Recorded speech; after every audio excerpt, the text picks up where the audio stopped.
There is no way for me to disentangle Frank Capra's 1946 film fable It's a Wonderful Life from my formation as an American male.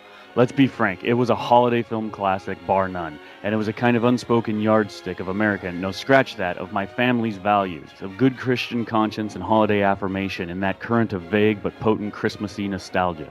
To see it was to catch a whiff of evergreen and be assured that if we, family, Jesus, and Jimmy Stewart, huddled close together, we'd get by. I've seen the film often enough to wear it out for good, both black and white and as a casualty of Ted Turner's colorizing holocaust. It has been voted the #1 Christmas film of all time on RottenTomatoes.com this year, and has been finger-picking scales on these lists for 70 years or so. A million people must have seen it a million times by now, and yet I wonder, what is it we see or think we see? The plot concerns one George Bailey, small-town boy with big aspirations, whose avenues of escape are barricaded one by one, year by year, while he shepherds others' dreams to fruition, and his, he thinks, slowly wither and die. A twist of plot plunges him into despair, he contemplates suicide, and only divine intervention, including a visit to a world where George never lived, changes his mind. Now, this film is familiar to Americans as Jingle Bells, Christmas Presents, or Vince Guaraldi's Charlie Brown theme. Another loose item in the cardboard box of Christmas affirmations we truck down yearly from the closet of our collective unconscious. But decade to decade, when people look, what is it we see that keeps us coming back? Growing up, it was a model of fatherhood, since in it my father saw a reflected ratification that he, as a working stiff and father of 6, had not failed, that yes, he was on the right track. And maybe despite the 20-year mortgage and 3 hours of daily commute, he was also the richest man in town. 25 years, 3 homes, 2 divorces, and many job changes later, he would look on the film with fresh eyes and see a parable of a man who gave all and went unappreciated. Then again as a hymn of acceptance for one's role in Dharma, or the order of the cosmos. As a teen, I had begun to see it as outdated and phony. On my 24th Christmas, my girlfriend and I sat down and we saw a horror film, the story of a young man trapped in the stifling American nightmare, the opposition forces of which we proudly represented. We who would shake the dust of these crummy little towns from our feet and see the world, and no one would stop us. We saw George Bailey as idealism, dragged down by a cruel and stupid society of tradition and conservatism. And at 29, I would see a fable with the kind of stone and brambles problem you find in Kafka, in Oedipus Rex or the Book of Job, a story of tightening noose logic, of a border defined by conscience, and conscience's curse or thorn in the flesh of character. I would see George Bailey as a classical, tragic figure, doomed by the virtue of his conscience. And after seeing it all these years, with all its interpretations, my conclusion is this. This is film as fable. Tougher than the filmmakers or their intentions. Stronger than the society, stronger than the whims of fashion. It is always offensive to someone and forever beloved to another. And it usually reveals more about us than we have ever revealed about it. So that's my dissertation on It's a Wonderful Life, and this sucker just keeps on trucking for some reason. Yeah, that's awesome, man. And I will note that you said you were gonna keep that to a half a page, but I'm glad that you went and did the traditional cutting room practice of overdoing it and overstating. And welcome back, and it's good to have you here, man. Awesome, man. I figured I would drop that like a cinder block into these proceedings. Yeah, man. I'm pretty taken back about how much a part of your cinematic life this is, and how close you are to it, as far as being, part of your personal mythology. I have to admit, man, Capra is just one of those holes in my cinematic knowledge. So Right. I don't know. I mean, I've seen a couple of his films, but I really have no grasp on his body of work in general. And this is going to be an admission that I mentioned to you a couple of days ago or whatever. This is only the second time I've seen this film, which is pretty crazy, Which is man. great. It's like such a cold reading coming in, like I'm really curious what your take on it is with completely fresh eyes. Yeah, and I'll give that to you. But I mean, there's a couple of things that you mentioned in your review there. Just the way that you've seen it in different, in I guess the different incarnations of yourself. Uh, I guess the one that's most striking to me is sort of the cynical look at it, or looking at it as a horror movie. I don't know. It's funny. I don't know if you're just looking at everything as a horror movie from coming from your your Grizzly Zone and our own past, sordid past as a horror podcast. But as a Kafka-esque film, I mean, it's interesting that you mentioned that you felt close to that that oppression that George feels, I guess. Huh? Well, I mean, I think that that in a very particular way, this film settles itself or found itself settled on some nook of the American psyche that says duty and responsibility and hard work are our most valuable things, and that could be totally phony. That could be Mm-hmm. totally fake, but this is almost a salve on the irritation that that notion has in our collective unconscious, you know. And Mm-hmm. you know, even no matter where you were, I mean, I grew up in California, you know, a million miles removed in three or four generations removed from the immigrant experience, but there was still Mm-hmm. this something in the air that I could not place, and I felt it most when my dad would talk about hard work and responsibility Mm-hmm. and being a good provider. And you know, he was irritated with his father for being little more than a good provider, and yet, you know, that thing that it's fathers So, and sons stuff, you know, that thing that irritates you most, you kind of become, and you have to mm-hmm. wrestle with it, and you simultaneously criticize it and have to elevate it to deal with it, you know? Yeah. And so that hard work, that work ethic that came out of, you know, Canadian farmers and French farmers down through the Midwest, Midwestern farmers and hard workers, and you know, your job was to, go to church and work hard and make sure your family was fed and had a roof over their head, and that was, Yeah, you I know, mean it's American dream stuff and exactly, American everyman stuff that was fed to us for a while. yeah. So, you you know you have this all entangled with your family history, which is interesting to me. I mean, it seems like you're kind of mixing up, or you're. I think you said it in your little intro there that you can't disentangle your own personal history as an American Right. growing up and what this film might be saying. I mean, I would say Uh, in the broader context, there's a reason people, you know, Americans in particular, have kept the film alive for that. I mean, I don't think I do, you know, understand that it's a very personal thing that can't be disentangled, but I also think that it speaks to the larger, you know, it obviously speaks to the culture because everyone keeps coming back for it, you know. And I know for a fact that, you know, and we'll get into it with the Grinch too, there nothing like that ever survives that long unless there's some core that goes deeper right, than the surface, you know, feel right, good, whatever stuff, you know? Because feel right. good And stuff comes and goes.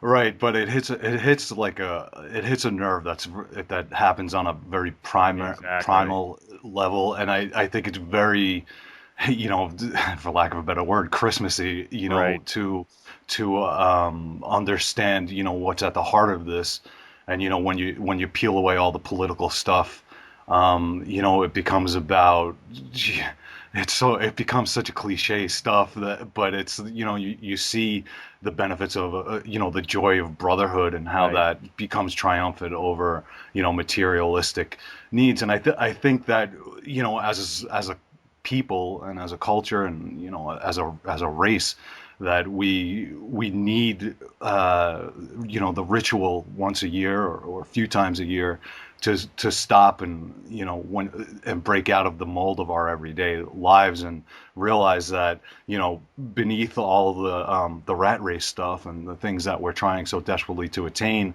and sometimes forgetting that we're connected to everybody else, forgetting that we're connected to everybody else.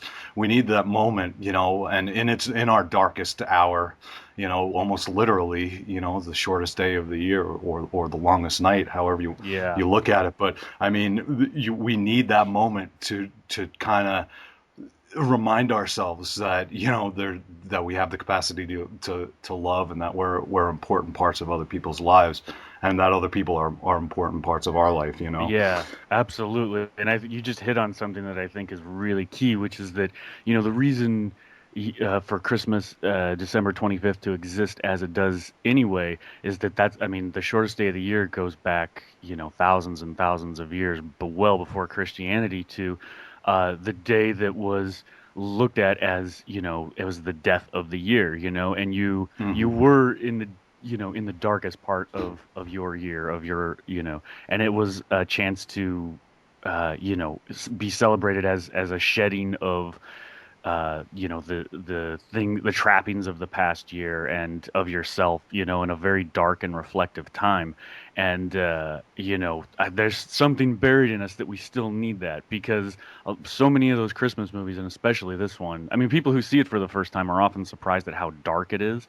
And the Mm, guys, it's about a guy who's contemplating suicide on right, Christmas Eve, right? Like, and right. this is like this is ostensibly the feel good movie of the season, Yeah. which is Well, I insane, mean, but there's I mean something in that's this that character. is, it's that ritual of death that we're still craving somewhere in there. Right, and I mean, it's like it's characteristic of Christmas tales. And Well, it's the Christmas. three It's big about the ones. guy that died to save our sins. Right. I mean, it's the darkest thing. It's the darkest, literally in nature. It's the darkest period of time, and Yeah. what we find there, the stories that we tell ourselves about it. The mythology that we graft upon the experience of the gloom of winter. Shows the human spirit and it's at its darkest moment. Yeah. Whether that's a parable, a Christ-like parable of actually being crucified on the cross, or it's this dude from Bedford Falls who's about to commit suicide because he thinks his life is a waste, or if it's about a guy so cynical who he's going to stop Christmas, from coming in the Grinch, or if it's a Christmas Carol where this guy has been living the darkest period of his life, Yeah. and he comes in and they come for this moment of realization, I mean, of, you of know. all Christmas tales, I think A Christmas Carol is the closest to It's a Wonderful Life, for its sort of, Mm. mystical character coming and showing you, the like yanking you out of your experience and showing you life from another perspective. All right, and like I said, I mean, I'm forming ideas around this film because it's really the second time I've watched it, and the first time I've actually even thought about it, to be honest with you. And I think I've avoided it for so long for a lot of the same reasons that you mentioned there, is that It has such a it's patina of nostalgia and yeah, feel it's so good, and so schmaltzy yeah. and the cliche and this and that and the other thing. Well, let me ask you this: Do you now, as you go back and watch it, does that that cliche-ridden thing and the sort of model and mawkishness of it, does that still irk you? Does that irk you, or do you find that you're able to enjoy it at this point? There you yeah, it depends. Like, it depends on when I see it. Yeah, I mean, all that stuff really annoyed me for a long time, and it's kind of, most of it is pretty much boiled away. Like, I've just, I don't even pay attention to it anymore. But Hmm. yeah, I mean, obviously, I remember one time I came up with a really good alternate ending for the film, and I don't remember Hmm. what it is now. But all that auld line saying, or whatever that is, and all that stuff is schmaltzy. But yeah, it doesn't bother me too much anymore, because I mean, this time around I actually looked at it, and there were all these discussions about home ownership and banking practices and all And this stuff, and I was like, that, Jesus Christ, man, this movie, right, like, you can look at it now and see the Occupy Wall Street movement, and right. out here the Sandy, the what am I thinking of? Staten Island, and the post hurricane home rebuilding and the way the government handles it, and hedge fund managers going to prison and all this stuff, and you're like, this is still, like, there's still another corner of this film that comes back and is relevant all over again. It's so relevant, considering what's going on in Washington the past, 5 or 6 years, and all this, basically this traffic jam in Washington with Yeah, them unable to do anything, because of this left-right business, yeah, and yep. that's the first thing I jotted down, and that's why I thought you brought it up. I didn't know how close you were to it personally, and I know that you're pretty politically savvy and active and all that stuff, and following, you're pretty big. You've become a pretty big political junkie over the past few years. So I thought that was your sort of MO for bringing this up. And I mean, it's amazing that Capper's looking into this stuff, and I guess he was a Sicilian American, and Yep. he lived this American dream, and a lot of his films kind of revolve around that populist sort of message.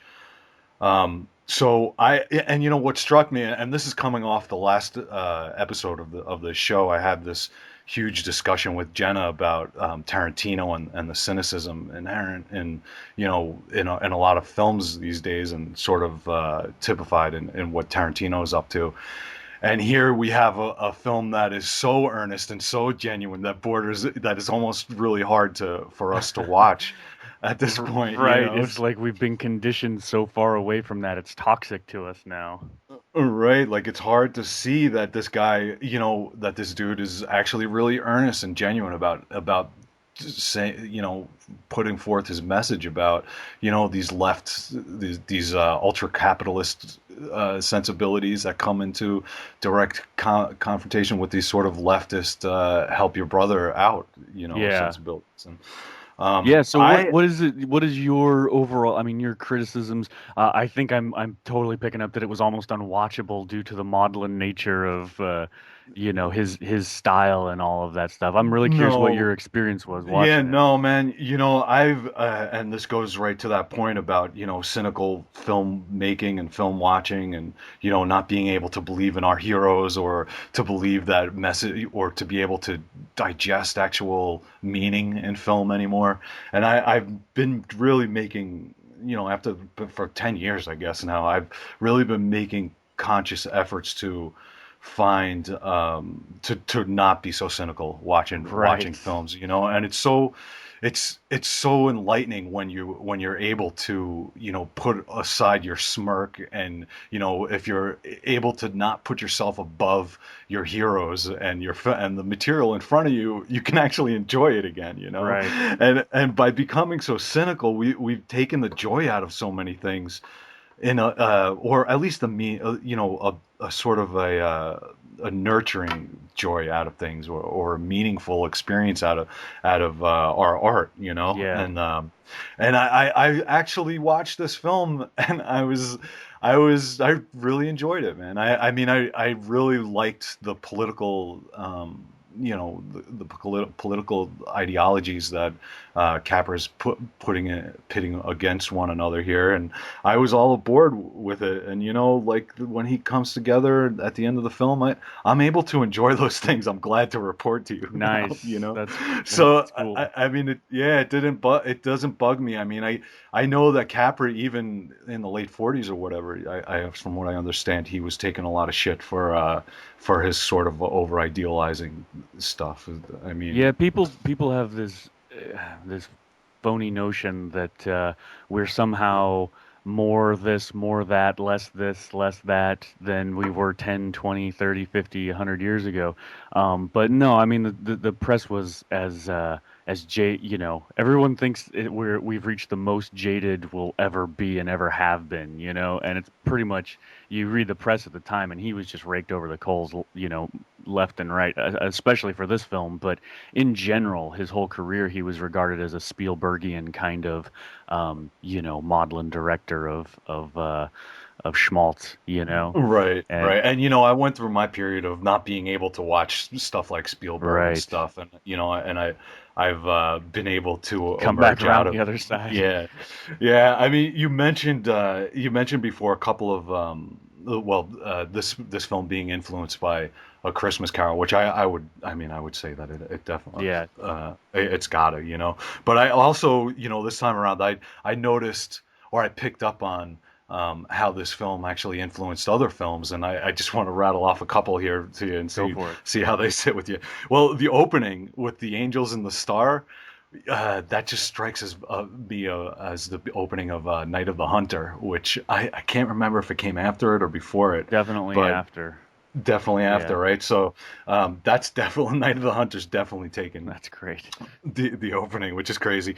And Back to the Future, you know, when George goes back to Bedford Falls and it's Oh, now totally. Pottersville. You know, that is so back. I mean, I was sitting there watching it with Lily, and she's a huge Back to the Future fan, my daughter. And you know, she's like, "This is like Back to the Future." I was like, "Yeah, you're right." You know, Back to the Future Part That's Two, so great. which is amazing. And then the other one is, you know, I guess it's appropriate to bring my kids into this a little bit since it's Christmas. You know, I've been Anthony's huge. My son is huge into music these days.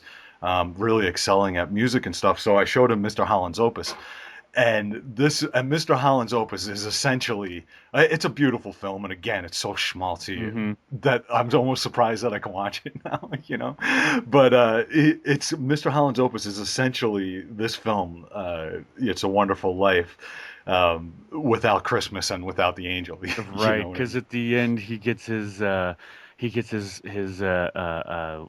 know, whatever that is. They Everyone comes back and performs his symphony as a surprise or something. That's right. Yeah. So, and all these people whose lives he's touched over the past 30 years or whatever are all there cheering him on. And, you know, he puts it, he composes and conducts his, you know, I guess his masterpiece.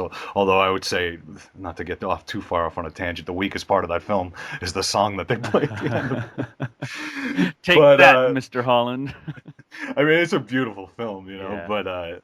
but yeah, I mean, this film had a lot of influence out there, as far as I could tell. I'm sure that there's plenty more. I mean, I know that all the '70s directors, and especially Spielberg, like you were saying, probably looked at this film and all of Capra, I would imagine. Yeah, definitely. I think at one point Spielberg said that this was one of like five films that he watches almost like clockwork before he goes to direct one of his own, you Oh, know, that's great. along with like Seven Samurai and you know, he named a couple of other really, you know, high profile films, but um yeah, man, I mean I look forward to the day that I watch a movie like this with the kids and just like wonder what they're gonna see, you know, when they look at it and you know, it's it's just fascinating because it's a film that it has so many everyone has so many opinions on it, but it's kind of like we had a conversation about The Graduate recently, and everyone Mm. thinks they know what The Graduate is about, and I'm kind of the opinion that no one knows what The Graduate is about, you Uh, know?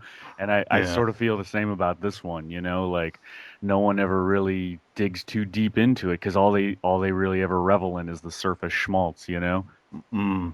Yeah, I mean, you know, to me, I really like the way that, or what it means to me is basically examining these political ideologies in Right. order to get to the heart of what we were talking about before, which is something that's necessary to do once a year or a few times a year, which is, you know, to take a minute to look around you and appreciate what you have, you know, Yeah. and I mean, it's again, even just saying it. It's see, we live in a culture now. Just even just saying stuff like that, you feel like you're like a hack or cliche or something like that. You know, I Yeah. mean, it's terrible. It's terrible. Yeah, I mean, yeah, definitely, man.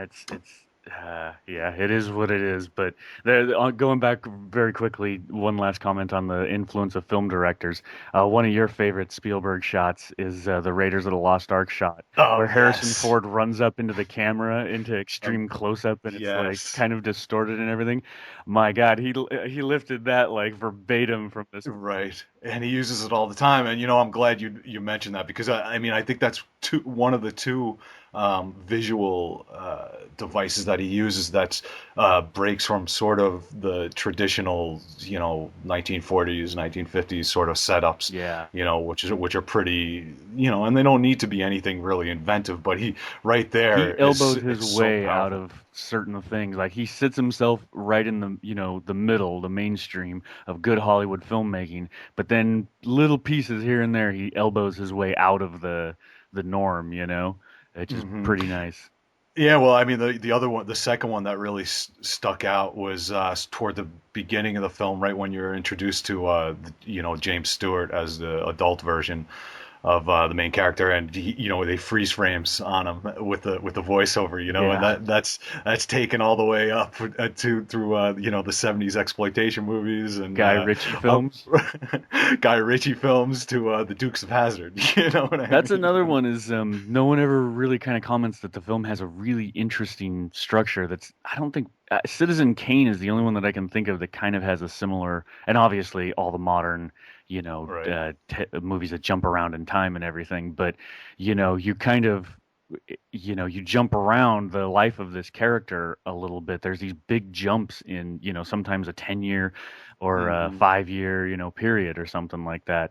And it must have been, I think people probably looked at that and scratched their heads a little bit when they saw that for the first time. Yeah, I bet. Well, speaking of structure, one of the things that stuck out in my mind when I watched this here for the second time was how relatively small the third act is.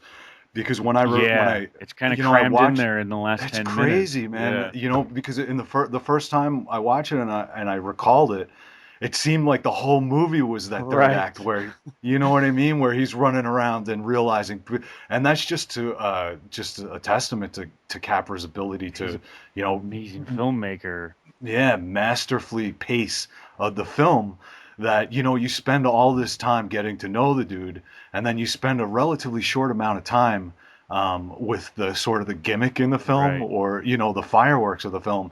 But it's so powerful. It's so powerful that it almost it feels like when you're recalling it that that is the film. You know what I mean? Yeah, yeah, totally. And it literally represents the last 10 minutes of the movie. I know. I was like, wow. I was literally blown away by that by how long it took to get up there. But it doesn't feel long, and it just shows you that the script is just really Airtight. strong. Yeah, it's really strong, and his direction is really strong. I mean, he throws in these. Spielberg is huge for doing this, like these little details of everyday life and stuff that these little anecdotal details sort of that just work, Yeah, they reinforce a sense of very stagey version of reality, but it's really good window dressing. Yeah, absolutely. All right, man. Well, do you have anything else you want to bring up Just on this? one last thing on the political end of the spectrum is there was an article published a couple years back. It just shows how how people can analyze this film differently. Someone wrote that Bedford Falls, which is based on a real town, partly on Elmira, New York, but it's a Right. prototypical upstate New York kind of town. Someone wrote a piece that said if not only is Pottersville more fun looking, like that's the place you'd want to live, not the Right. Bedford Falls of George Bailey, but economically it would be further ahead Right. now than if they had stuck with the automotive industry or machinist industry. Any sort of industry would by now those jobs would have been shipped overseas and it would be a total ghetto. Whereas if they had invested in entertainment, it would now be a resort and spa town thriving with a vibrant economy. And I was like, wow, it's just amazing, man. How's that for a cynical approach to this film? Well, and it's like I don't know if the author was being so much cynical as just observing Right. the changes in fashion and opinion and all this stuff, but it really is amazing. Like it's one of my favorite theories of creating film or creating anything is this sense of honesty and fact-based writing. If you Mm. just have a fact of some kind, whether it's an emotional fact, something you've observed about the way people behave or the way society behaves, if you just put that out there and don't proselytize too much on it, don't preach about it too much, inevitably it stands like a rock and people over the generations will come back and they will project their opinions onto it, but that Hmm. doesn't mean that that's what it is. It simply is a good fable or filmmaking or whatever it is. So Absolutely. And if it strikes, like we were saying before, a primal chord, then it'll stand the test of time, and it's all open to interpretation, which is the best thing that which you is could the do with a work best. of art. Yeah. Cool, man. This rating thing has been a point of contention lately on the cutting room here, and we keep going back and forth on whether or not we're going to give these films star ratings. I mean, it seems so silly to, especially when we're talking about great works of film, whether we're going to rate this with a star rating or not. So you could just say a comment or apply some stars to it, but let's have a final assessment of the film for you. I guess a rating, or I've been calling it recommend. I've been just saying recommend and why I would recommend it or not. You know. Oh, that's actually, I mean, that's the appropriate way to do it is just to say I recommend it for this reason, you know. Right. But I mean, if Right. I should really just do the Netflix thing. I give everything 3 stars because I don't want to bias the Right. logarithms of their computational devices, you know. Right. Yeah, I don't feel like giving a star rating to this at all, but I would say, of course, I recommend it. You know, you just if you from whatever perspective you're coming from, you will probably find something interesting about the film. So, yeah, highly recommended. Right, and I'm gonna highly recommend this as well. I mean, it's obviously a timeless classic, and even though it didn't do well at the box office when it first came out, it just shows you how appalling that those box office numbers are, and Well, how what's ridiculous funny, they a are. side note on that, it actually did well. It made all its money back and then some. It made about twice its Oh, budget. did it? Yeah, but Okay. but you know, times were never more or less cynical than they ever are. The studio heads expected to make like 4 times the budget back, and Uh, so it was considered a failure. And Frank Capra's career continued its decline, even though it made okay, twice its friggin' money Jesus. back.